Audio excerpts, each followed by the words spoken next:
I point at some amazing planning. Straight ahead of you, that fucking huge Commonwealth Bank skyscraper, that other little building, some poor little like building or multi-storey house like wedged in between all those fucking things. I mean, like, is that going to ever get any sunlight? I mean, what inconsiderate fuckers would put that mega fucking building next to it?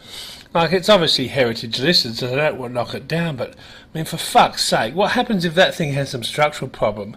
It's got to crack that thing like a fucking eggshell.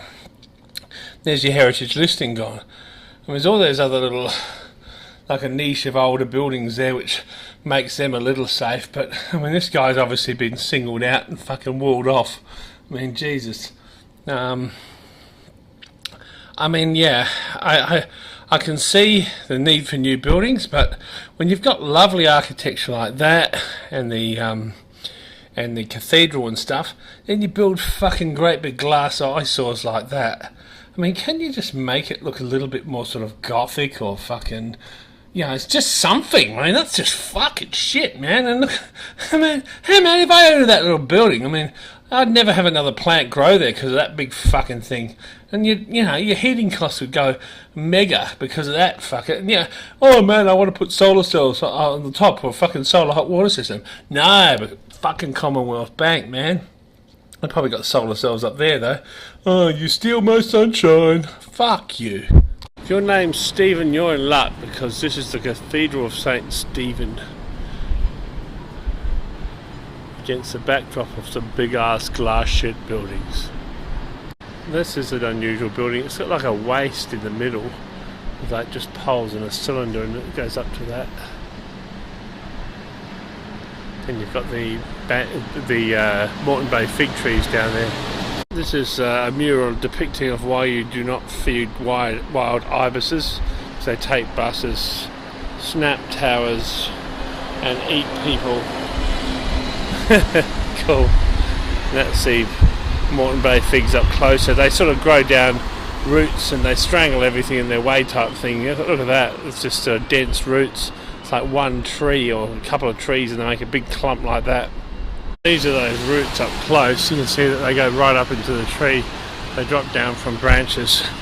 And they sometimes, you know, it's a bit like a strangle fig.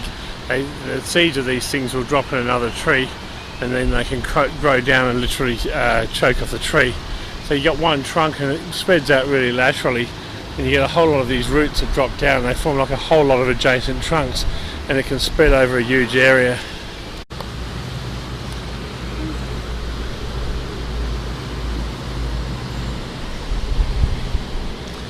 Ferries and things.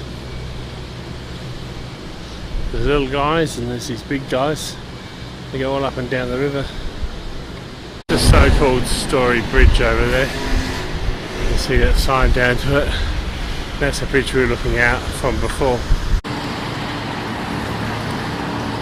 Fairly weird. You've got like an old house which they probably would have been overlooking the coast before someone put this big fucking building here. Then you got the cathedral up on the hill, and you got that sort of like a cliff face. I think it's pretty cool. It's a pity it's been crowded out a bit, but it's good that they left it here like this. You know, I don't know how good it is with all the light blocked out for the health of the trees, but I guess a lot of them probably rainforest trees anyway. So yeah, and that building's 1871, which is not old by world standards, but it is pretty old by Australian standards. So there. That's that house again. It's pretty cool. Looks like something out of a bad movie, doesn't it? Left for Dead 2 in the cathedral. Okay, there's more of the church, and there's Moreton Bay figs. There's a big tap root. That's a long, hard root. Get it? Yeah, it's pretty impressive.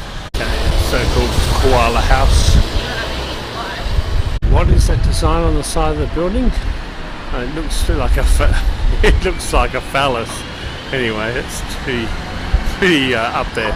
This is so-called Anzac Square. Here a memorial to the troops that fell during the Boer War, which is the South African War of 1899 to 1902, and that's a typical Boer War sort of outfit that the Australians had. We were put under British command. There's some controversy over the court-martialling of one of our soldiers, Breaker Morant, who was executed.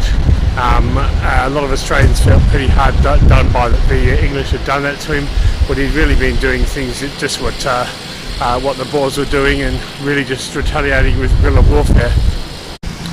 It's always the way. This is a big fat boam tree, I think, and there's a couple of statues around, like there's a nurse looking after the sick, some diggers or Australian troops charging, people asking for help, and this is the so-called eternal ever-burning flame, so we'll go up and have a look at that too. Patriotism and sacrifice during the Great Wars and Second World War.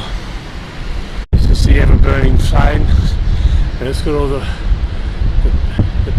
places where people served in terms of the war.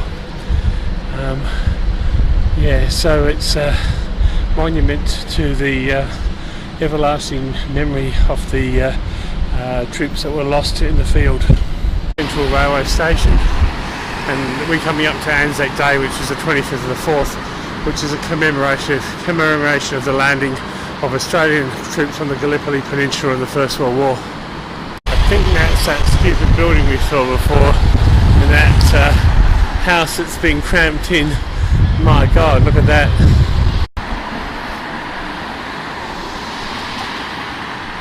That's a Albert Street Church or whatever it is.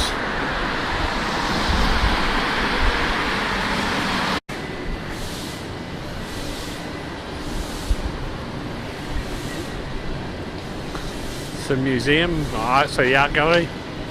Sort of over this, obviously people in line for something, probably that Mao's Last Dancer.